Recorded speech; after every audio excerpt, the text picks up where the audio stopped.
Catch the ball! You gotta catch that! I know it's the playoffs, but can I talk to you for a moment? Sure, yeah. I feel like the amount of time that you have spent watching football has been detrimental to the amount of quality interaction time that we have with our children. Oh, okay. It's just, it makes the kids and I feel kind of, Unwanted. Yes, exactly. I had no idea that my actions were causing you to feel this way. Thank you for bringing this to my attention. I sincerely apologize for my selfishness, and I humbly ask for your forgiveness. I forgive you. Well, grab the kids. Let's do some arts and crafts. Catch the ball! Stick it.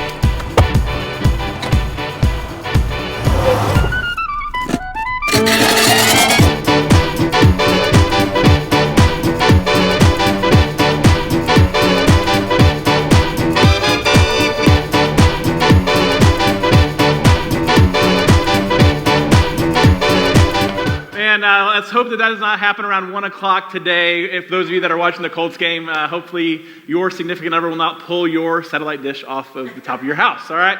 Well, hey, my name's Justin. I'm one of the pastors here at Hope City. So glad that you guys are here. And if you are a guest with us today, we're super stoked that you're here. Know that you could be a lot of different places. And one of the things that we say around here all the time is Hope City is a place where you can belong before you believe. And so no matter where you come from today, we just hope that you feel welcome and that you feel at home.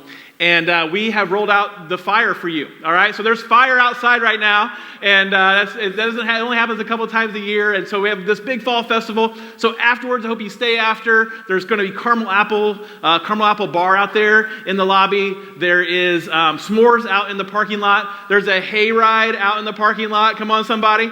And I want to give a huge shout out to Northview Church. They allowed us to borrow their hay trailer today. Actually, it's straw, technically, because I just know my farming things. And so it's straw. But my son is the student pastor, the high school pastor at Northview Carmel. And so I wanted to see how much pull he had within the organization. And so I asked him if we could borrow their trailer, and he made it happen. And so we are truly better together today. And so I'm super thankful for Northview. So hopefully you'll stay around and grab your kids, get them all sugared up on some caramel apples, and then go have some lunch, all right? Well, hey, we have been in this series over the last couple weeks, last 3 weeks, called Ideal Family. And it's so easy at times to put the best version of our family out front or to pretend like our family is better than it really is. And so one of the things that one of our core values here at Hope City is authenticity. We want to live authentic lives. The problem with wanting to be authentic is you have to be transparent. And so transparency is the pathway to authenticity. And so we've been pulling back the curtain a little bit over the last 3 weeks and saying, okay, we know what the ideal family looks like, but let's talk about some real family issues. And so week 1 of this series, we talked about why God created the family in the first place. And then the second week, Joel talked about how we can navigate conflict in our family, that conflict is going to happen. And actually, one of Joel's most brilliant points is that conflict, God leverages conflict in our relationships to draw us closer to Him and closer to each other. That your marriage relationship, your family relationship, the relationship with your kids, oftentimes has to go through conflict in order to become all that God has called it to be.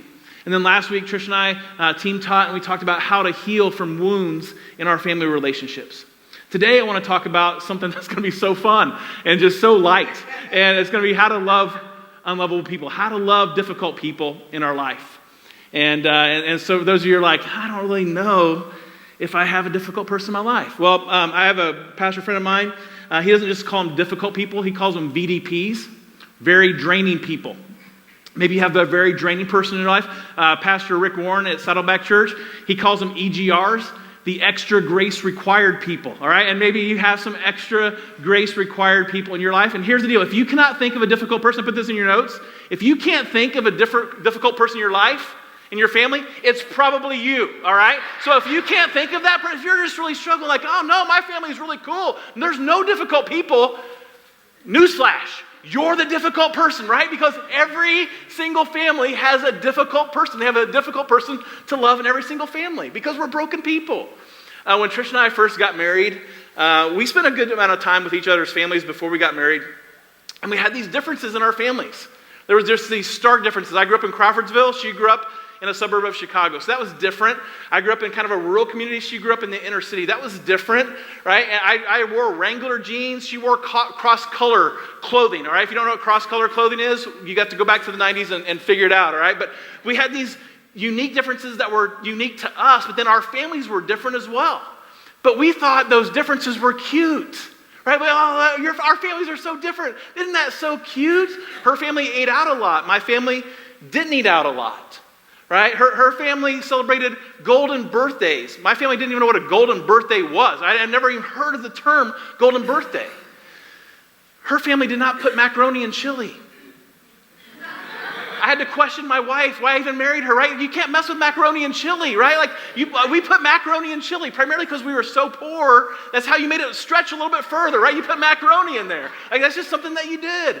And I'm sharing with you these little nuances, but they became difficult aspects of our family relationship. Those were just minor ones, but there was more stark differences and more stark challenges that we had in our family relationship. And so how do we love the difficult people? Sometimes the difficult people is someone else, but sometimes the difficult person in our family to love is us. And so what I want to do today is I want to look at this passage of Scripture where Jesus really just lays out a roadmap on how to love difficult people. We're going to apply it to our family, but it can really be applied to any relationship that you have a difficult person, whether that be a boss, a coworker, a neighbor, whatever the difficult person is in your life. Doesn't necessarily have to be a family member. We're going to apply it to our family this morning. It says this is Jesus talking. He says, "But to you who are willing to listen, I say love your enemies. Do good to those who hate you. Bless those who curse you. Pray for those who hurt you." Now, there's a lot of difficult teaching that Jesus does all throughout the Gospels. There's a lot of hard things that Jesus says. I don't know if there's 4 sentences put back to back that are more difficult than this. Do good to those who hate you. Love your enemies. Bless those who curse you. Pray for those who hurt you. I mean, that's just hard. Right? No matter who you are, no matter where you are in your faith journey, to apply those things to your enemy, to apply those things to someone who hurts you, to apply those truths to somebody who wants to do you harm, that's tough. He goes on, if someone slaps you on one cheek, offer the other cheek also. If someone demands your coat, offer your shirt also. Give to anyone who asks, and when things are taken away from you, don't try to get them back. Do to others as you would like them to do to you. I don't know who all the difficult people in your life are, but my guess is those difficult people are there through the providence of God. That God is in ultimate control of your life. God is in ultimate control of your relationships. And oftentimes God will allow difficult people, even in our families, to be in our life, to grow us in our character, and to grow us in our capacity to love. Now, we don't look at those difficult people like, oh, you're such a gift to me. I just really need to grow, right? God must want me to grow in patience. God must want me to grow in unconditional love. God just must have something great for me because you're so annoying, right? Like, you make me so mad, right? That's not how we look at it. And so what I want to do this morning is I want to walk through these 6 verses. I want to talk about how Jesus literally just lays out, verse by verse, how we can love difficult people. The first thing is this. If we're going to love difficult people, we need to move toward them, not away from them. If you're going to love a difficult person, you're going to have to move toward them, not away from them. In other words, loving difficult people is active, it's not passive. It's a conscious choice that you're going to have to make to lean into the relationship and not to be passive-aggressive. You know of any passive-aggressive people? I think I know some passive-aggressive. Take a look at this.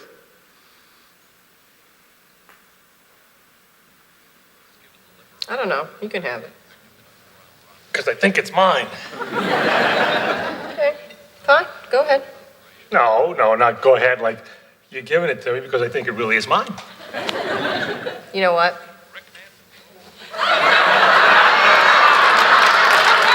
Okay, I'm getting it. Give me that cookie.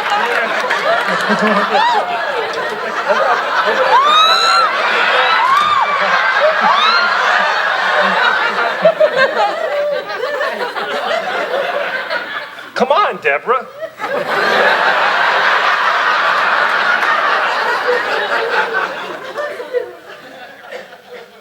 Deborah, may I talk to you? Sure, Marie. What happened the other day has really weighed on me. And I did some serious thinking. So, Deborah, I was wrong. Please forgive me. Oh, wow, Marie, thank you. But you don't have to apologize. I'm fine, really. No, Deborah, I want to. First of all, I'm sorry I came over when I did. I should know by now, by late afternoon, you've lost complete control of the kids.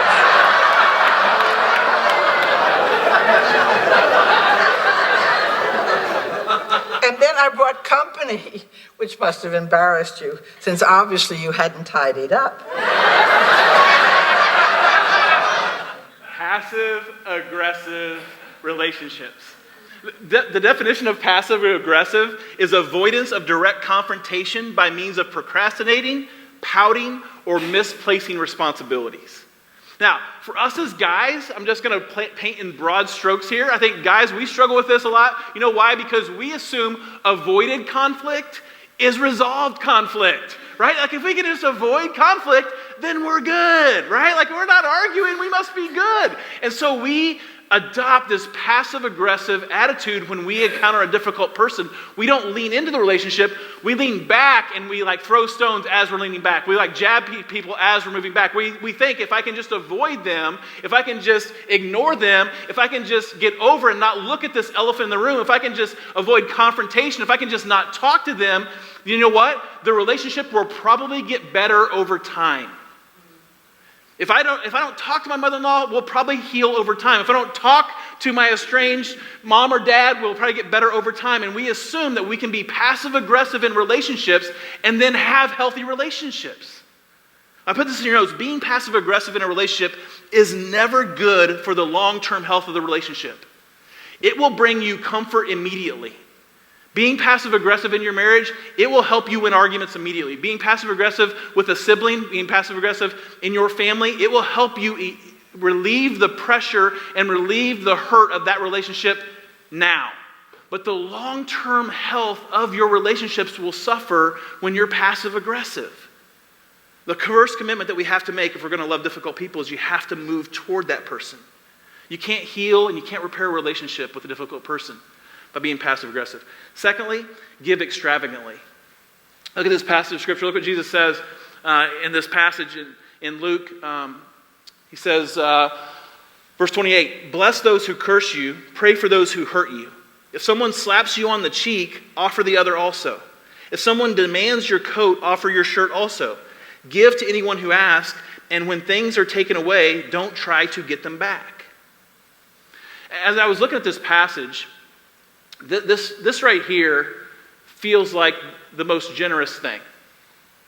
Praying for those who hurt you. I mean, if somebody slaps you, obviously that's to give the other cheek also, that's pretty generous. But I think relationally and spiritually, the most generous thing that you can offer a difficult person is your prayers. Like when you give someone your prayers, you're inviting their heart into one of the most intimate parts of your heart. Like when you lift up someone who is hurt you, when you lift up someone who's difficult, when you lift up someone who gets on your nerves, that you don't have a relationship that is broken, that has completely trashed your reputation, that has completely stepped on your heart, that has completely betrayed your trust, when you lift that person up to God, you're inviting the God of the universe into that relationship, and it's one of the most generous things that you can do. So here's what I want you to do, practically speaking. I want you to go home after the Colts game, and I want you to make a list of every annoying person in your life, okay? The people in your life that are most annoying.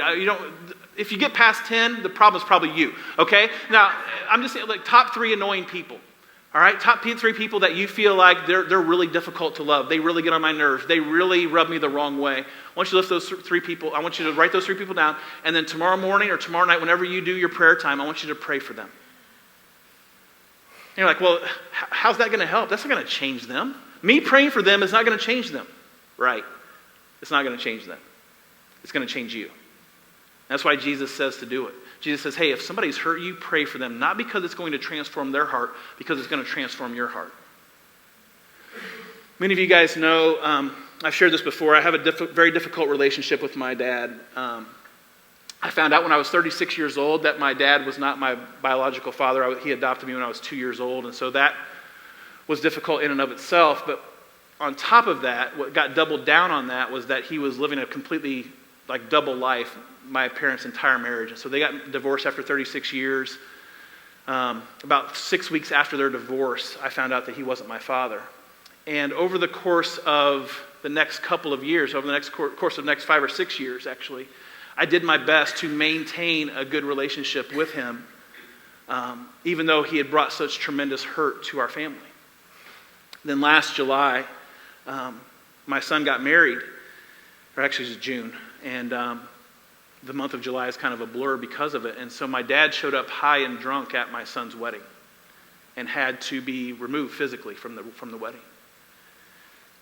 And the amount of rage and the amount of anger and the amount of hurt that brought on me, my thought was, haven't you already destroyed me enough? Right? Now you got to show up here completely blasted? And I was just in a really dark place. And I got to tell you that the only thing that's made loving him possible has been prayer. And at first I didn't pray for him. I prayed that God would help me pray for him. At first I did not love him. I prayed that God would help me love him. At first I did not want to not be mad at him. I prayed that God would help me not be mad at him. At first I didn't care about him. I prayed that God would help me care about him. The only thing that has made loving him possible has been prayer. And let me be clear, we do not have a relationship today. And we may never have a relationship. But I love him because I prayed for him. It's very difficult to hate someone and pray for them. I think that's why Jesus says, hey, if somebody's hurt you, if somebody's wounded you, if somebody has completely stabbed you in the back, if somebody has decimated your life, you know what you need to do? Pray for them. And prayer may never change them, but it's going to grow your capacity to love them, regardless of their choices, regardless of their behavior. It's going to bring healing to your heart, regardless if they ever change or not. Third, we need to treat difficult people the way that we want to be treated. We need to treat difficult people the way we want to be treated. Look at Luke chapter 6, verse 31. It says, do to others as you would like them to do to you. Now, this sounds very kindergarten. There's a book called Everything I Need to Know I Learned in Kindergarten. And so it's an old book, but it's basically true. And this sounds like an axiom from that, right? Well, it's straight out of the mouth of Jesus. It says, hey, if you want to love difficult people, you know what you need to do? You need to treat them how you want to be treated. That's very old school. It's very, Christianese. It's very churchy, but it actually is true. When we treat others the way that we want to be treated, you know what we do? We give up our need to control the relationship. When you're willing to love someone, when you're willing to treat someone in the way that you wish that you were reciprocated, that treatment was reciprocated, it changes the dynamic of the relationship. God sometimes not only allows difficult people in our life, but in some cases, he places them there to do in us what he could not do otherwise, to transform our hearts in ways that we would not choose to transform without that person in our life. How we treat difficult people reveals the condition of our heart. How we treat difficult people, when we treat difficult people the way that we want to be treated, it causes us to grow in ways that we couldn't grow otherwise. And lastly, and most importantly, the most distinguishing mark of Jesus and those who follow him are the love that they have for others. Jesus says in the book of John, he says, hey, they're going to know that you follow me because of the way that you love. There was this uncanny thing about Jesus. He loves Gentiles even though the Jews did not like Gentiles. He loves Samaritans even though the Jews hated Samaritans. He treated women with respect. He loved lepers even though people would not even go close to lepers. He reached out into the life of a Roman centurion even though the Jews despised the Romans and were under oppression of the Romans. People who were nothing like Jesus liked Jesus because Jesus treated them with love and respect. He treated them in the same way that he wanted to be treated by them. And finally, we need to love unexpectedly. We need to love unexpectedly. Look at Luke chapter 6, verse 32. It says, if you love only those who love you, why should you get credit for that? Even sinners love those who love them. I don't often, actually I can remember 2 or 3 times that I've shared this story publicly, and if you're a guest today, this might be a little bit more than you bargained for when you came here. Like, I thought we were coming for caramel apples. But most of you know, in 2005, my wife and I separated because I had an affair with her best friend. And I was pastor of a local church here in Indianapolis and resigned that position, and we were separated for 2.5 months, and we didn't talk for 10 days. We had a mediator that helped us get our kids back and forth with one another, and I started going to counseling not knowing if I was going to get a second chance in our marriage relationship. And I wasn't broken initially, and so Trish packed up everything I owned and she kicked me out of the house, which helped bring me to a place of brokenness. And the amount of lives that were decimated and the amount of hurt that was brought into our family and the amount of pain that was brought into a church family and the amount of just dysfunction that came to the surface during that time is just more than words can even describe. And I was a very difficult person to love. And I tell people all the time that the reason I think that we don't appreciate God's grace is because we don't realize how much we need it. And I needed grace more than ever in my life. And Jesus was there. And that transformed my life. But I didn't know if I was ever going to get a chance to repair the family relationships that I had destroyed. And so I was staying in a house about 4 miles from where we lived, and Trish and I had the mediator that helped us get our kids back and forth, and I got to see them a couple times a week, and I was going to counseling, and I started working as a waiter at P.F. Chang's. And I was getting ready for work one afternoon, like three or 4 days after I moved out of the house. And I was getting ready for work, and the doorbell rang at the house I was staying at. And the guy that owned the house went and answered it, and then he yelled upstairs to me that it was for me. And it was kind of weird because I was kind of hiding out at this house. Like, not very many people knew where I was staying, and I didn't know who was at the door. And so I walked into the living room, and it was my brother-in-law, Trish's brother. And there's no cell phone. There are cell phones in 2005, but communication isn't as easy. And so I had no contact with Trish's family. I'd had no contact with her parents, no contact with him. And I thought, as I walked around the corner and saw him in the doorway, I thought, he's come here to fight me. Like, he's come here because he hates me. He's come here to tell me what a loser I am, to tell me how much of a mess up I am. He's come here to completely destroy whatever relationship we have left. And I walked around the corner and I made eye contact with him, and he saw me, and he ran across the room. He threw his arms around me, and he just hugged me. It was this extravagant love that could only come from a place of grace. I didn't deserve it. I didn't earn it. All I had done was hurt him. All I had done was hurt his sister. All I had done was destroy our family. Nothing was repaired at that time. Yet he loved me anyway.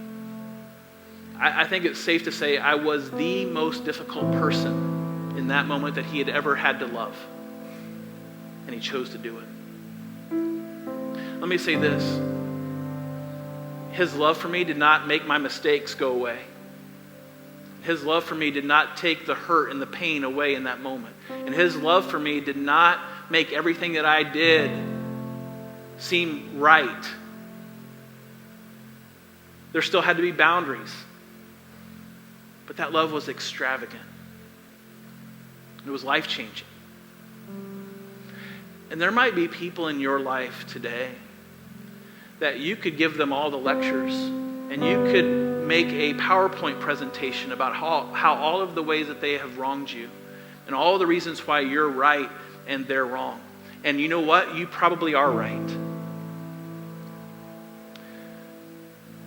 But you can be right and lose the relationship. And maybe God has brought a difficult person into your family. Maybe God has a difficult person in your life because they desperately need to see the love of God. And the love of God does not make sense. The love of God is not deserved. The love of God is scandalous. The love of God is over the top. And yet, it's exactly what God gave you. It's exactly what God gave me.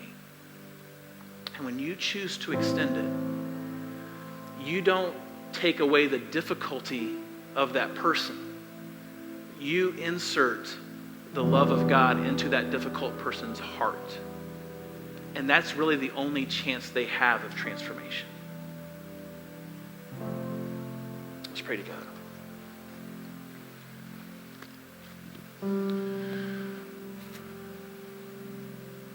God, we come to you this morning knowing that at times we are the difficult people.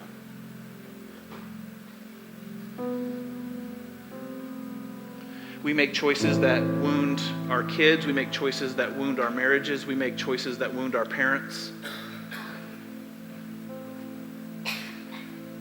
And yet you love us. You accept us. You extend us grace. You give us mercy.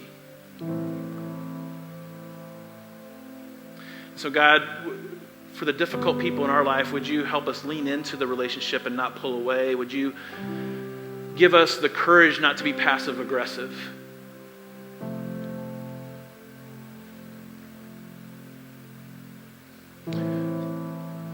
God, would you give us the humility to pray for those that have wounded us, to lift up those who have cursed us, to offer up to you the people in our lives that have brought hurt or pain or frustration into our life, knowing that they may never change. That's not our responsibility. And so we ask that you use that difficult person to change us.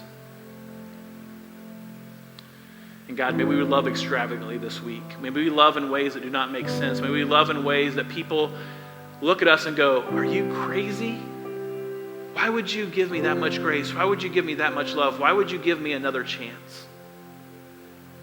Because that's the way that you love us. So may we leave here today, God, not pursuing the ideal family, but willing to love our real family. It's in Jesus' name we pray.